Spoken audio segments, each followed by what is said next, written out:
Hello, everybody. Welcome to the Asian Dating Podcast. Today, I have special guest, Chi Love. Chi Love is the CEO and founder of NYA Love and Dating Services.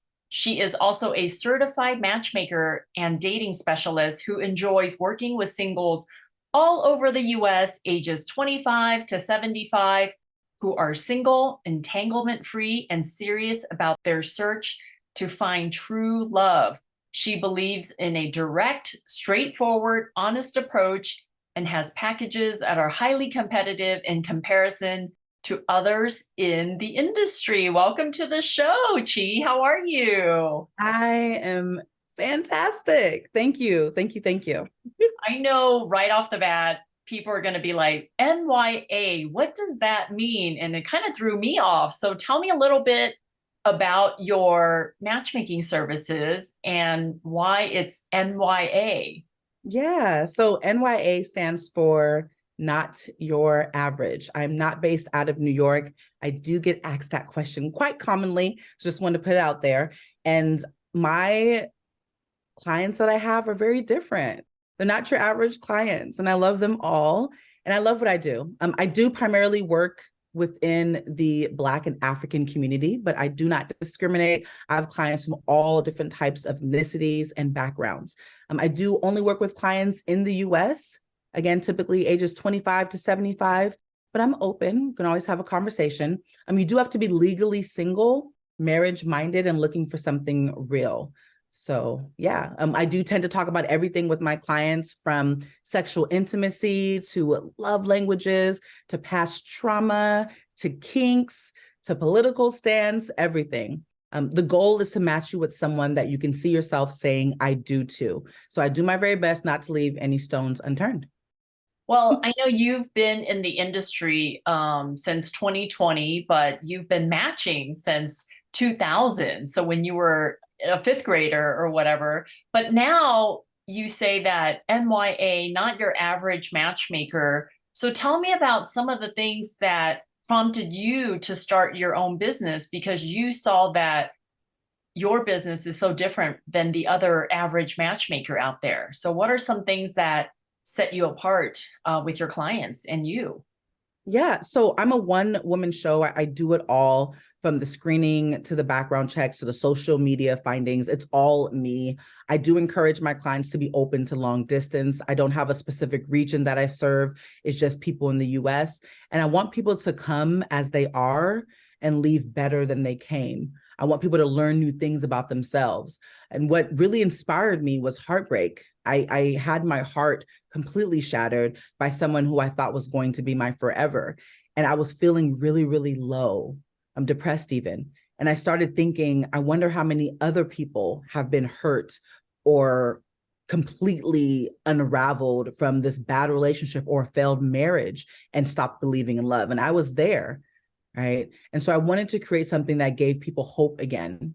I found hope again. I found the best love of my life, and something that I never would have dreamed possible if I would have sat in that feeling of hurt and pain. But it was through healing that NYA Love and Dating Services was formed. And I'm so glad that I created this business, especially because, being from Seattle, Washington, when I Googled and did my research, matchmakers in my area, I saw no one that looked like me. And so I was like, you know what? This is a chance for me to create something beautiful in a region that really needs it. That's great. That's great. I love how you said someone has to be legally divorced or for sure legally separated. Are Yeah, they are no, not even. Nope, okay, legally okay. single. Sorry. Okay, so they have to be completely divorced, done with their previous relationship, and then find love with you. So why is that? Why not take someone who is legally separated and physically already moved out of the house maybe a year ago or 2 years ago, but they just haven't finished their paperwork with being divorced? That's a great question. So the thing is, for me, is I don't want to introduce you to someone that you feel like is your forever, and they can't create a forever with you because you're still living in the past. Now, if other people are getting divorced and you file the paperwork, but nothing's happened yet, you can get divorced too. So just whatever you need to do to get there, I want you to get there. Because my thing is, I don't want someone to fall in love with someone else that I introduced them to just to find out, oh, you know what? I would further things, but technically I'm still married.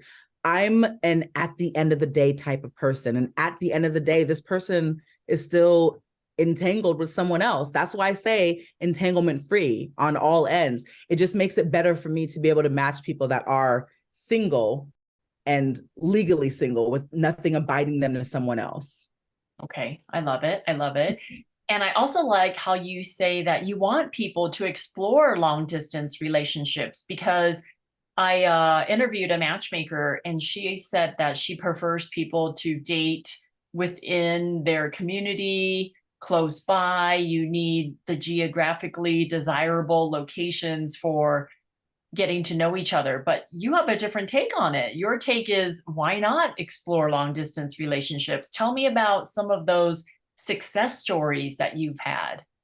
Yeah, great question. So here's the thing.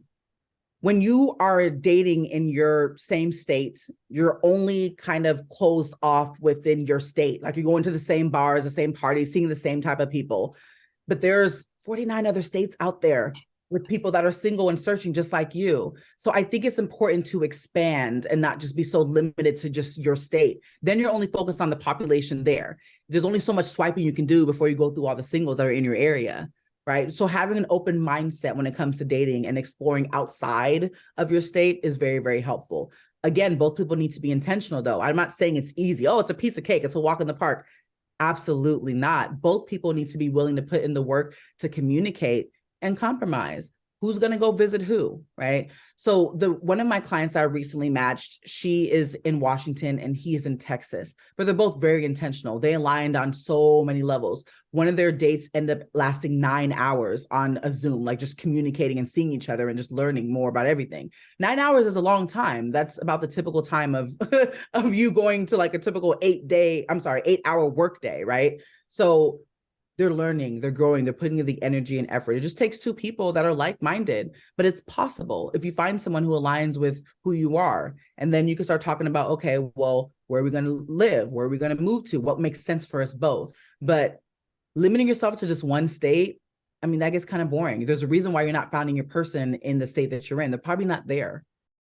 I agree. I agree. So tell me about not your average client. What are some other obstacles that they have? I know you mentioned that their sexual preferences, or that, tell me a little bit about that and what you do to help them out with that. Yeah. So I don't discriminate when it comes to sexual preferences at all. I'll help anyone as long as they're legally single again and looking for something real.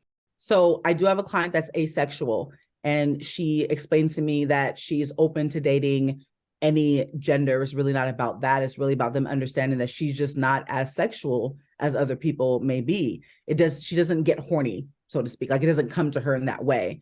And that was a challenge for me at first, because I said, okay, well, are you sure you want to work with me? I am a matchmaker, but you'd be my first asexual client. And she was so sure, because she said the way she connected with me, the questions that I asked her to truly understand who she is, made her feel more comfortable. And that touched my heart, because, as a matchmaker, you never know who's going to do the consultation with you until you're actually on the video chat with them and communicating with them. And her openness, her vulnerability, her self-awareness in her mid-40s about who she is, that was so, so wonderful to see. So I create a space for my clients to feel comfortable talking to me about anything, right? And I think that's why my business has grown so much. And I'm getting all these different types of people from different types of backgrounds and experiences, because I give them the freedom to just be. But I'm also very honest and open and realistic with them. Based on what you're looking for, is going to take me some time to find them. This could take 6 to 8 months, maybe even a year. Are you patient enough to trust the process? If they're like, actually, that's not going to work for me, I understand, right? But if they are willing to trust the process and engage with me on this journey for us both, then I'm more than happy to help them. All I ask for my clients is that they are open, honest, and transparent about who they are and what they're looking for. That's all I need. So what's your day-to-day like as a matchmaker? What do you do? So a lot of my days are spent headhunting. If I don't have your person in my database, I'm going to go find them. It's reaching out to matchmakers, sending pictures, asking questions. For instance, I have one of someone who just recently signed up with me. And she's a thicker woman. She has 2 kids. She's divorced and she's really great, really sweet. So I just reached out to matchmakers in her area first because, her love language is quality time. That's up there for her. So I want to start in her area. But because I don't have a lot of people in Colorado, I reached out to matchmakers there and see what they had to say, right? But it's always, always, always trying to find someone their next happily ever after. That's literally the day-to-day. Whether I'm out getting ice cream, like, hey, I noticed I don't see your ring on your finger, sir. Like, I'm a matchmaker. Are you single and searching? Like always, I'm approaching people at the grocery store, at the gym. A lot of women like a man that is in shape. A lot of men like a woman that's in shape. So I'm going there, sweating my behind off and trying to make connections. So there really is no means as to how far I go for my clients. I'm not a shy person. There's not a shy bone in my body. I will approach anyone, anytime, any place, anywhere, if I feel that they could be a good fit for one of my clients. So that's my day-to-day. A lot of searching in the DMs, a lot of, hey, hi, how are you? I noticed this post. Are you single? I'm constantly doing that around the clock, wherever I go. Now, Chi, you mentioned that you are outgoing, you are an extrovert, and you have a big personality probably, right? Like people who are extroverted, it's a total advantage to be a matchmaker and have a outgoing personality. But what if there are people out there listening that are not outgoing, but they're more of an introvert? How do you suggest that they become their own matchmakers? And what are some things that they can do to put themselves out there to meet people if they're kind of shy and not very, very outgoing? I love that question. So what I would suggest to the introverted people is to just find like-minded people, go to singles events. These are people that are single just like you. Maybe they're not really big on, dating apps per se, but maybe in person you may have a better vibe with them. So if you're really into more nerdier things, and find something that's geared towards like Star Wars, or if you have a green thumb, maybe singles that like plants. I don't know. Just explore something that's within your comfort zone, but kind of pushes you out of your comfort zone at the same time, right? So find people with like-minded interests and get out of the house. You got to go outside. I know you're going to be introverted, but your husband or wife is not just going to land on your doorstep. Just, hi, it's me, the one you've been waiting for. You got to put yourself out there and make the effort. It may be kind of daunting at first, but I always encourage people to wear things that make them feel beautiful or handsome, whatever makes you feel good and confident, and get out there, right? It's not going to be easy, but you've got to go where the singles are. How else are they going to find you? But find things that bring you joy. If you're someone who likes to hike, then join a singles hiking club, or just join a hiking club for people, and maybe you'll meet someone there that have similar interests to you. But you got to go outside. Yes, you have to go outside. I mean, I wish we can just deliver these people to them at their doorstep. But going back to when you said, hey, if you like Star Trek or Star Wars, and I mean, even go out to a Comic-Con or go to some kind of event like that and wear a shirt or something that would increase the opportunities of people talking to you, or even wear that kind of a shirt walking around and see if there's another person that's into you and meet you at the grocery store or chat you up or do that kind of stuff. Or you can maybe volunteer for a company that sells that kind of stuff, or create your own meetup group that, I don't know, Star Wars interested people who can apply, and we could talk about different things or different movies and stuff like that. I mean, yeah, there's so many ways of getting attention, right? Yeah. It depends on how motivated you are to make changes in your life, because yeah, it just doesn't come to you naturally. So, okay, those are good tips. Those are good tips. Now, what else? You've been doing this professionally for a few years now.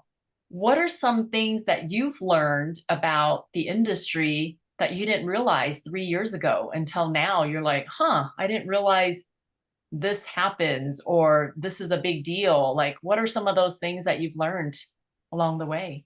Yeah. So because I have a niche, but without having a niche, I've learned that the physical appearance of people is very, very important to many people. when I first started my business, a lot of people said I shouldn't show pictures. Oh, don't show pictures, don't show pictures. And I went back and forth and decided, you know what? I'm going to show pictures because it's important for me, for someone to connect with the individual, not only internally, but physically as well. I want you to have some type of inkling. Also, there are a lot of matchmakers that don't work with heavier set clients as much. And I'm a plus size woman. Some of my clients are plus size. And I just let them know the matchmaking community can be pretty particular, right? And I set reasonable expectations all the time. And I always want them to have professional photo shoots where they feel beautiful or they feel handsome. It's very important that my clients are confident in the process and can just trust it, because I want them to feel that they are worthy of love. And a lot of people that hire matchmakers sometimes have started to lose hope and faith, maybe in themselves, or maybe they're like, oh, maybe something's wrong with me, and I want to let them know that they are worthy and that they are enough. I learned quickly that it's a very superficial society that we have. And even though I've always known that, it being a matchmaker, it was further revealed, right, by talking to other matchmakers. And, I had people that would send me their clients, like, this person had a consultation with me, really sweet, but it's going to be hard to match them because they're a little bit heavier than what I would. And I'm like, oh, okay, that's fine. I'll take them on, and then having those conversations with my clients, like, listen, a lot of what you're looking for, I'm going to do my very best to find, but I want you to be open. You just have to be more open. I don't want people to have this physical expectation of how their person has to be and then only want that. Like, I encourage them to be a little bit more open-minded and dig a little deeper, because we all come in different shapes and sizes, but we all have our preferences as well. And that's another thing that I learned. Just because you want something or you are attracted to something doesn't mean that type of thing or preference is going to be attracted to you. What people don't understand about what makes it so challenging as a matchmaker is your client can want and desire all these things in a person, but that type of person has to always want and desire them too. It has to be mutual, or else you literally have nothing. So setting reasonable expectations is everything. And in the beginning of my matchmaking business, I said yes to everyone, May. Yes, yes, yes, yes. I'd love to be a matchmaker. Yes. But I quickly learned some energies and attitudes. I don't want, if you have 27 things on your list, I don't want to work with you. You're already going to be a headache. Right. So, yeah. I know we both have niche businesses, right? I have Asian women, men who want to date Asian women, same age range as you, kind of. I only work with people 35 to 65. Men, and the women, 21 to 65 would work. But a lot of the Asian women that I work with are slender, petite, tiny. So the men who come to me are expecting that or want that. So when I get a plus size Asian woman, it is harder for me to match her as well. So I get that. I get that every matchmaker has different clientele. And it just depends on who we are and being ethical and taking their money and saying, hey, yes, I can help you. If I take your money, I want to be able to help you. I'm not just going to take your money and run and not produce the matches for you. So I have a tough time taking an overweight guy who expects slender Asian women. So I tell him, you know what, I don't feel comfortable taking your money because I don't think I could deliver. So why would I want to stress out, overnight and worry about it? So yeah, there are definitely people that now, 15 years later, I've been in this industry. Yeah, I took on everybody too at the beginning, but then I quickly learned and quickly refunded some people that I couldn't help. But now I'm more selective. Now I'm like, okay, I'm only going to take your money if I think I can help you. So I get it. I get it. Like, we want to help everybody, right? Like, I feel like all matchmakers want to help everybody. That's kind of what makes the matchmaking community so special, is because we're also assisting. We just want to help people find love, and because we love love, right? We believe in love. So yeah, that's the tough part. I love how open we're being about this because it's not talked about enough. So there are some people that I've taken on that I know are going to be more difficult, but not impossible. But there has been a couple of people where I'm just like, you know what? I've told them straight up, it will take me over a year to match you. I do not want to take your money until you fully understand that. It's going to be a lot of work on my end, right? For instance, I think the most challenging client I have right now is Nation of Islam. I have not come across very many Nation of Islam men that are above 50 with no kids per criteria, right? It's been very challenging for me, very, very challenging. And speaking of refunding, she has been a client that I have definitely considered refunding, but every single time I try to have a conversation with her about it, she always pushes back and says, I believe in you. You can do this. I've tried everything else. I'm now in my 50s. If this, you are my last hope. And because I've communicated the process, because I've communicated that it's going to take me over a year, and she's just still, okay, all right, let's do this. It's all right. I'm going to continue living my life until you have an update for me. It's empowering in a sense, but also challenging. It's very challenging. And I appreciate her for hiring me and believing in me. And it's been quite tedious, but I will not give up. I have other clients that, like one of my clients, she's Nigerian, beautiful woman, breathtakingly beautiful, but wants a man who's Nigerian as well from a specific tribe, Igbo tribe, which is the same tribe as me. And it's been challenging. But with her, I'm really optimistic. With all of my clients, I'm optimistic, but there have been people that I've turned down because their criteria is just not feasible for me. Now, these clients it's difficult, but it's not impossible. It's just going to take me getting really creative. And I communicate with them through and through. I do think that in this nature of business, I think that people don't understand how difficult it is, because yes, we do want to help everyone, but we can't help everyone. And then just knowing how to give your client that reassurance, and knowing to let them know, like, you are enough. What you're asking for is difficult, but not impossible, right? We're in this together. It's our journey. So those conversations do happen, but there's nothing else on this planet that I'd rather be doing. I cannot see myself waking up and not trying to find someone, the next husband or wife, that literally feeds my soul in a way that's insatiable. And I can't imagine doing anything else. This is what gives me joy in life. And I'm so grateful to be a matchmaker, regardless of the trials and tribulations that we face on a day-to-day basis. So thank you for being so open with me. Wow, that was a great conversation right there. I just think the reason why I love being a matchmaker and a date coach is really one word. I'm just so nosy. I just love talking to people about their love lives, and it kind of gives me permission to ask people about their love lives, because it's like, well, it's my business. So it really is my business. And I really love just asking people how they met, what made you like your husband when you first met him, like what made you tick. Like, we're always learning, right? Like every day that we're meeting with clients and meeting their potential matches for them, we're just learning about love. I just love this business. It's so much fun. But okay, so for people listening out there, let's say they're into dating Black African American men. So who are some of the clients that you're searching for that you need help with? Like, if they know somebody that might be a good fit for one of your clients, talk to me about your clients a little bit without naming their names and what you're looking for. So in case someone's listening, they're like, oh, I do have this neighbor or friend that might be a good match. So talk to me about that. Okay, so I have 3 clients that are based in Washington State. And they are, well, 2 of them are curvier. They're Black women. And none of them have, well, 2 of them don't have children. Those 2 ones that are curvier, they don't have any children. But one of them is open to dating a man with children and wants to at least adopt. And the other one prefers, even if he does have children, that's fine, but she doesn't want any of her own. Obviously, they're in their 50s, but to each their own. But mainly finding men that are marriage-minded, Black, and in Washington State would be ideal. I have screened some. I do have some that are coming up. I'm collaborating with another matchmaker, so cross my fingers on that.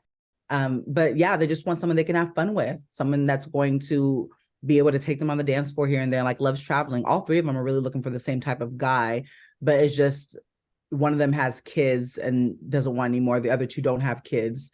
And they're beautiful, really sweet women. And I just want to find someone truly incredible for them that just loves life. Of the 3, one of them is only interested in dating other Black men. The other 2 are open on race, although they have a preference for Black men. So yeah, that's them. And then I have another woman who is in the military, And that's been kind of difficult in some ways. Some men aren't open to dating women in the military, but she's currently stationed in Washington and she's open on race as well. And she wants someone who's fit, financially stable, and can be supportive of the military lifestyle. She's an incredible woman with a lot of love to give, but just wants someone that's going to be understanding and still, ride along in this wonderful game of life with her. And then I have the Nation of Islam woman who's in her 50s and based out of Arizona. And she wants to date a Black Nation of Islam man, no other denomination of Muslim. And he has to be Nation of Islam, and preferably without kids, but still wants kids. He can have children, but she does prefer them to be younger. So yeah, that's her. She doesn't want to move from Arizona, so he has to be willing to also relocate to Arizona. So I have her as well. And I would say those are the main ones. And then I have my Nigerian client who is open to dating men anywhere in the US and Canada, but he has to be from the Igbo tribe and Christian or Catholic. She's open to Catholic as well, and financially stable, ideally over 200,000 a year. Other than that, those are the main clients I've been searching for. Yeah. And then I have some other men. That's a whole nother conversation. But yeah, so if you are single and searching, I'm always looking for marriage-minded men, especially Black or African men that are legally single and ready to meet their someone. So I'm always open, and I can also share how to reach me.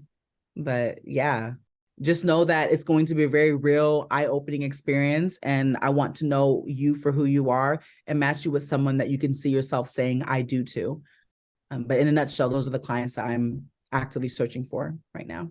That's actually the first time I've asked a matchmaker on my show about, hey, who are you searching for? Tell me a little bit about your clients. And this is probably like the 50th, 55th episode, but it just really makes you think like, wow, matchmakers really have criteria that they're searching for and vetting for. So when you hire a matchmaker, is not just, oh yeah, just send me someone cute. It's like they need this, this, and this, and that's why we vet them, and that's why we do all the hard work, right? And I know Chi and I, we are with two matchmaking groups, and we go to conferences, and we know monthly we have these calls with other matchmakers, and we learn and we network, and that's kind of what we do, right? It's like we just reach out to everybody and anybody that would listen to us, that would help us find a potential partner for our clients. And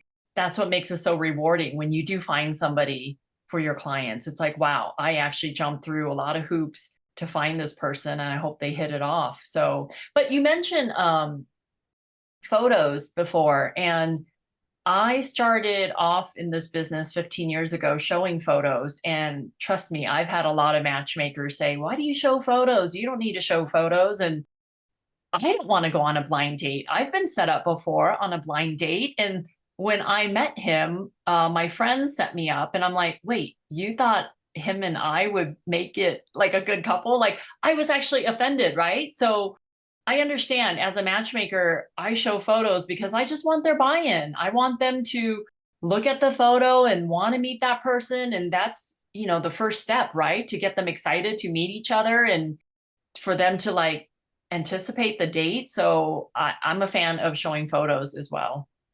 Yes, I love that you said that. Yes. Yes, yes, yes. But, to each their own. Everything, people can do their business or design it however that works best for them. But I love other matchmakers that are okay and advise and also do show photos. Yes, yes, Yeah. yes, yes.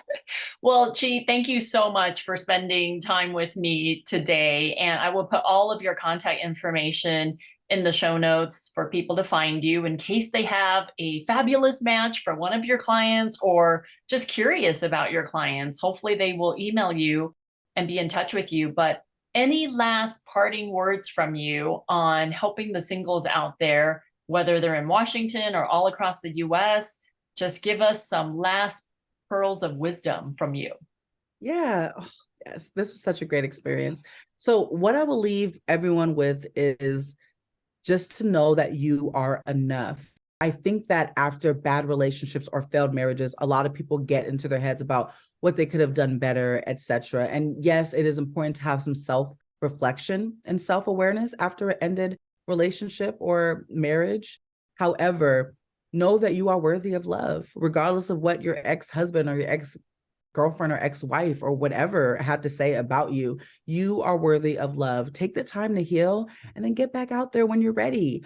There are 7.8 billion people and counting in this world. So do not let one failed relationship or marriage, or even maybe a couple, hinder you from finding love, because you are worthy of it. That's it. Well said. Well said. Well, thank you, Chi, for your time. And ladies, if you're out there ready to find love and want to be in my database, please go to twoasianmatchmakers.com, fill out a profile with me. And men, if you want to be in the driver's seat and want me to search for lovely Asian women for you, then please go to my website and get in contact with me. And then we'll go from there. Okay. Bye, everybody.